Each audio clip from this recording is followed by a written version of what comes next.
ফৌজির পোশাকে মাথায় বন্দুক ঠেকিয়ে দুঃসাহসিক ডাকাতি চোরাইবাড়ি থানাধীন গোবিন্দপুর গ্রাম পঞ্চায়েতের ৩ নম্বর ওয়ার্ড এলাকায়। ওই এলাকার বাসিন্দা সাধন দেব প্রেতামৃত হীরেন্দ্র দেব প্রতিদিনের ন্যায় গতকাল রাতে নিজ ঘরে 2 সন্তানকে নিয়ে ঘুমিয়ে পড়েন। রাত 3টে নাগাদ 7-8 জনের ডাকাত দল হানা দেয় ওনার বাড়িতে।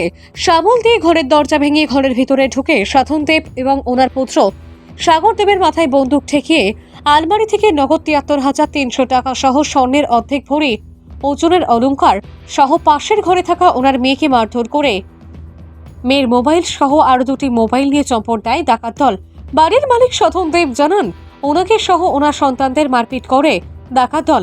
এই ঘটনার খবর পেয়ে ঘটনাস্থলে ছুটে আসে চোরাইবাড়ি কদমতলা ধর্মনগর থানার পুলিশ। পাশাপাশি আজ ঘটনাস্থলে ছুটে যান জেলা পুলিশ সুপার আইপিএস অবিনাশ রায়, অতিরিক্ত পুলিশ সুপার জে ডালং, মহকুমা পুলিশ আধিকারিক বি জেরিনপুই।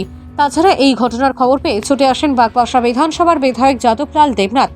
ইতিমধ্যে ঘটনাস্থলে নিয়ে আসা হচ্ছে ডগ স্কোয়াড ও ফরেন্সিক টিম। ঘটনাস্থলে উপস্থিত রয়েছে জেলা পুলিশের উচ্চপদস্থ আধিকারিকগণ। গোটা ঘটনায় চাঞ্চল্য বিরাজ করছে এলাকা জুড়ে। ভানুচন্দ্রের রিপোর্ট, আসাম প্রাইম নেটওয়ার্ক।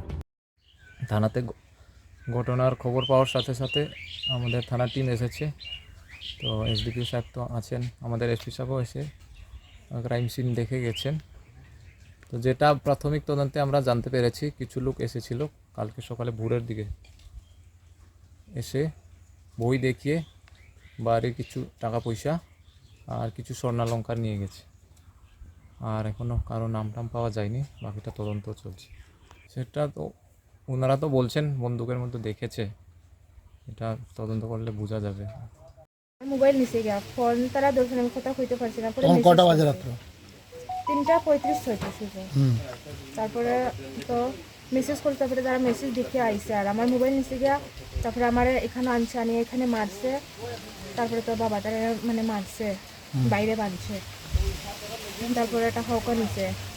তারা কিরকম আইছিল? কি বেশভূষা কি আছিল?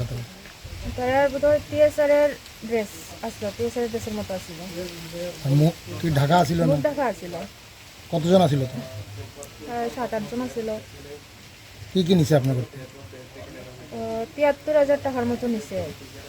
তারপরে সোনা আর রূপা ছিল নিছে। তারা প্রথমে কি কইছিল আপনার? প্রথমে ড্রাগস কইয়া আস্তাগর মানে তন্ন করছে, পাইছে না। তারপরে কয় টাকা সোনা দেওয়ার লিগিয়া যা যা আছে পাসবুক দো, কাগজ দো, এই দো সেই দো, এটা কইছে। আমরা তো নাই টাকা, ওখানে দিন মজুরি কাজ করুন বাবা, কেমনে দিতাম। তারপরে টুকাই বার করে তো মারছে উঠছে। তারপরে যখন তারা চিৎকার দিয়ে আইছে তখন তারা নিজে বাইরে হয়ে গেছে। তখন তারা পালায় দরজা বাইরের 2টা লাইট নিয়ে পাইছে, এটা তো আমরা হইতাম পারি না। এরপরে শাবল দিয়া দরজা, এটা উপরে দরজা চিৎকারি ভাঙছে, ভাঙিয়েও ঢুকছে, ঢুকি আমার বন্দুক ধরছে দরিয়া। এরপরে হিন্দিতে কইছে ডাক্স দিতাম। আমরা কইছি ডাক্স নাই করো, আমি তো ডাক্স চিনিও না। এরপরে কইয়া তো আমার বন্দুক ধরছে, দরিয়া হিন্দি গেছে গিয়া আমার ছেলে মাথা বার করিয়া মশারিতে গিয়া কইছে বাবাকে, হইতেও তারা দেখি লইছে দৌড় দিয়ে আর এখন বন্দুক লইয়া গেছে গিয়া তারা এখনো ধরছে বন্দুক দরিয়া, তারা কেন লামাইছে, লামাইয়া পিছন দিকে হাত নিয়ে তারা বান্ধি লাইছে, বান্ধিয়া তারে মারছে। আপনার নামটা কি? সাধন দেব। আর কোন জায়গায় মারছে? এখানে দিছে একটা বাড়ি, ওইখানে দিছে একটা বাড়ি, এখানে দিছে একটা বাড়ি। আচ্ছা, আর কার কারে মারছে? তোমার মাইয়ারে মারছে, আর আমার ছেলেরে মারছে, ছেলেরে বান দিয়ে মারছে, কি দিয়ে মারছে? পিছন দিকে হাত নিয়ে বড় একটা রড দিয়া সাবলের মতো আগা চুকাই। আচ্ছা, তারা যে আইছিল ড্রেস কিরকম ড্রেস ছিল? ড্রেস তো তোমার ওই টিএসআরের যেরকম ড্রেস থাকে পাতা এইরকম ড্রেস সবে। একজনের নাই, একজনের অন্য ড্রেস আছে, খালা মুখা ড্রেস আছে এমনি, আর বাকি এর এক ড্রেস। মুখ ঢাকা ছিল? তারা 8 জন মুখ ঢাকা আছে, মুখ তোমার মাস্ক দিয়ে খালা দিয়ে বান্ধা কাপড় দিয়া, আর তোমার ইয়ে আছে মাংকি টুপি গলা পর্যন্ত ঢাকা, খালা টুপি।